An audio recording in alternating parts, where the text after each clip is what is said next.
Torch बेचने वाला व्यंग्य लेख का सारांश इस प्रकार है। यह व्यंग्य लेख समझने वालों को एक बहुत ही उचित सलाह देता है।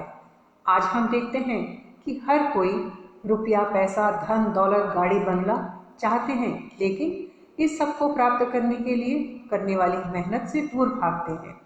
हर कोई शॉर्टकट रास्ता ढूंढकर उससे ऊंचाई को प्राप्त करना चाहता है, लेकिन भूल जाता है कि शॉर्टकट के रास्ते ज़्यादा दूर नहीं पहुंचते।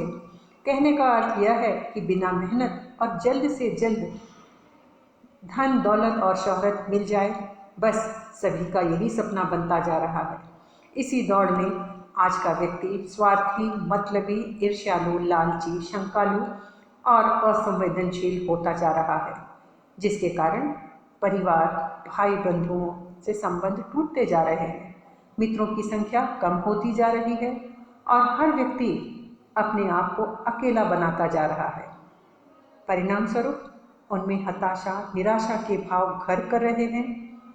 व्यक्ति हर समय डरा रहता है क्योंकि वह अकेला है और इसी का फायदा आध्यात्म का ढोंग करने वाले साधु भली तरह से उठाकर स्वयं मालामाल होते जा रहे हैं।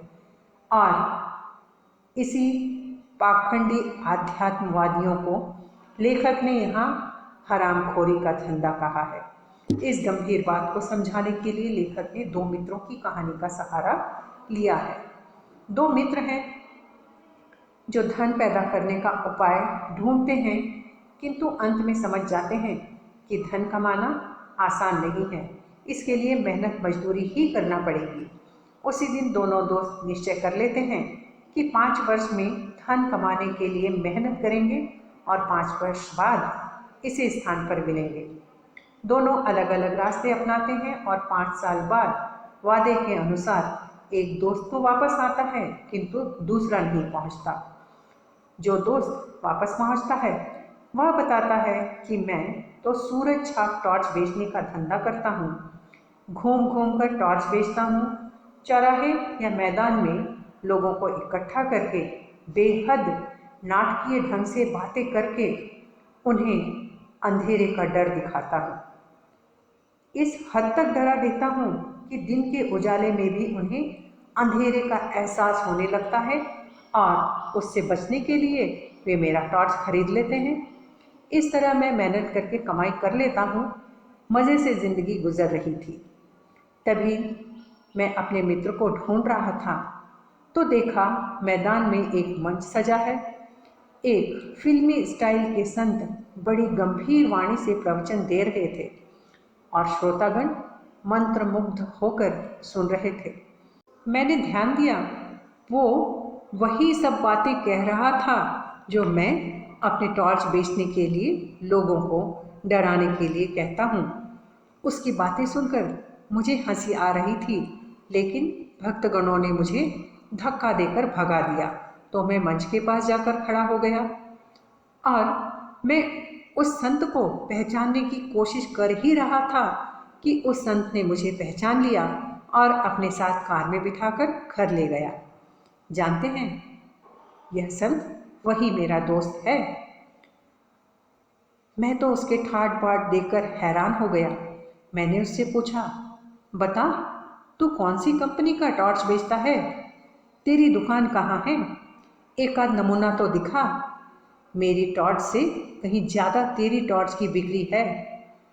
उसने कहा, तुम मुझे जानते नहीं, मैं क्यों टॉर्च बेचूंगा? मैं तो संत हूँ, दार्शनिक हूँ। वैसे मेरी कंपनी बहुत पुरानी है, सनातन है, अर्थात हमेशा बने रहने वाली। मेरी टॉर्च की ज़रूरत हर काल में, हर समय में रहती है। फिर उसने कहा, भाई, मेरी टॉर्च बहुत सूक्ष्म है, महीन है, लेकिन उसकी कीमत बहुत मिल जाती है। मेरे मित्र ने मुझे 2 दिन की ट्रेनिंग दी और मैंने सूरज छाप टॉर्च की पेटी नदी में फेंक दी और टॉर्च बेचने वाली कंपनी बदल दी। बस अब मैं भी आत्मा में रोशनी करने वाली टॉर्च बेचूंगा।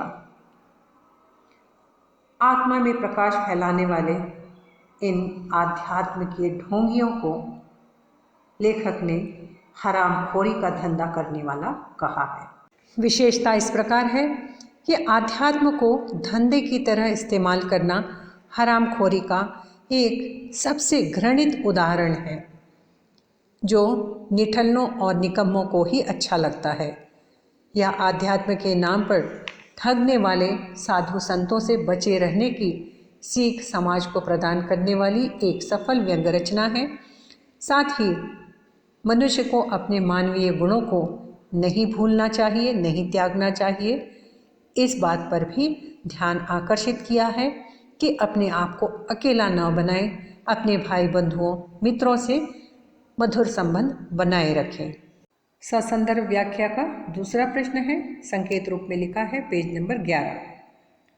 प्रसंग पूर्ववत रहेगा। संदर्भ है, सूरज छाप टॉर्च बेचने वाला 5 साल पुरानी कहानी बताते हुए कहता है। व्याख्या है, दाढ़ी वाला व्यक्ति लेखक से अपने टॉर्च बेचने की कथा सुनाते हुए कहता है कि 5 वर्ष पहले मैंने और मेरे दोस्त ने पैसा कमाने का निर्णय किया था।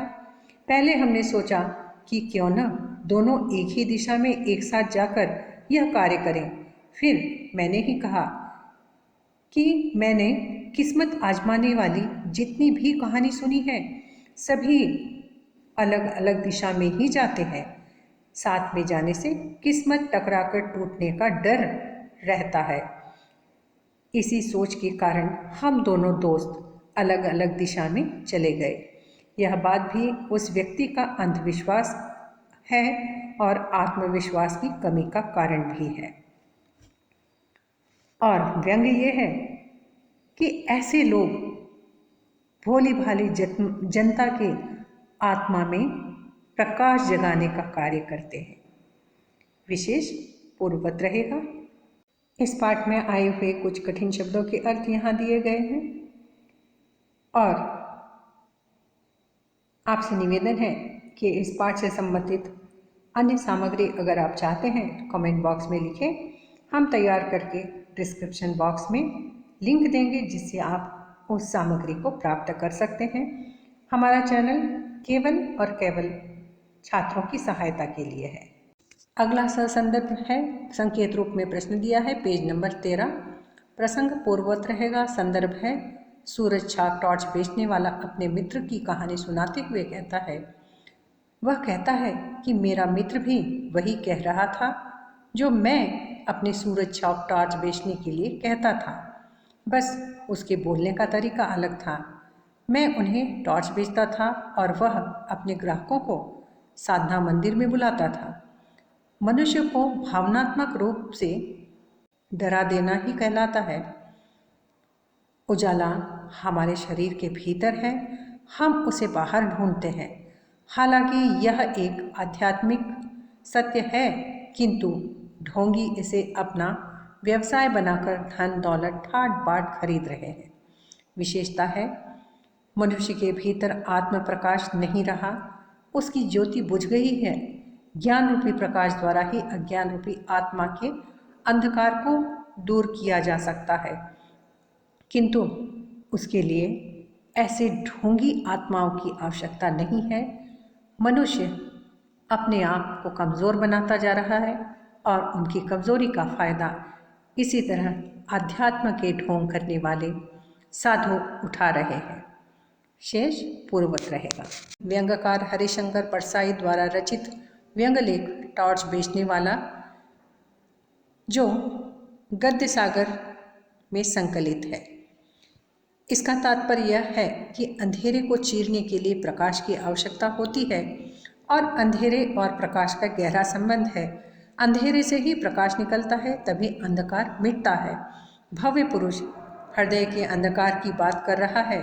इसी हृदय के प्रकाश की किरणें फूटती हैं। अंधकार में प्रकाश की किरणें होती हैं तो प्रकाश में अंधेरे की थोड़ी कालिमा भी होती है। प्रकाश को अंदर में खोजना पड़ता है। यह एक अध्यात्म की बात है, जीवन का सत्य है, किंतु इस व्यंग्य लेख में लेखक ने व्यंग्यात्मक रूप से इस जीवन सूत्र को प्रस्तुत किया है कि मनुष्य कमज़ोर पड़ता जा रहा है, अकेला होता जा रहा है, क्योंकि वह स्वार्थी भी होता जा रहा है और जिसका फायदा आध्यात्म के ढोंग करने वाले लोग बखूबी उठा रहे हैं। व्यक्ति को एक सामाजिक प्राणी बनकर स्वस्थ जीवन जीने के लिए ध्यान देना चाहिए। अब हम एक अंकीय प्रश्नमाला की ओर बढ़ते हैं, जिसमें प्रश्नों और उत्तर दोनों दिए गए हैं। लेखक के अनुसार जिसकी आत्मा में प्रकाश फैल जाता है वह किस पर उतर आता है? उत्तर है हरामखोरी। इसी प्रकार इस लेख पर आधारित प्रश्न तैयार हैं, उत्तर भी तैयार किए हैं, जिन्हें आप देख सकते हैं। उत्तर लिखने के लिए केवल एक शब्द में ही उत्तर लिखें। अगर उत्तर पूरा नहीं होता है तो ही आप वाक्यांश या वाक्य लिखिए। इस प्रकार यहाँ पाठ्य सामग्री पूर्ण होती है। धन्यवाद।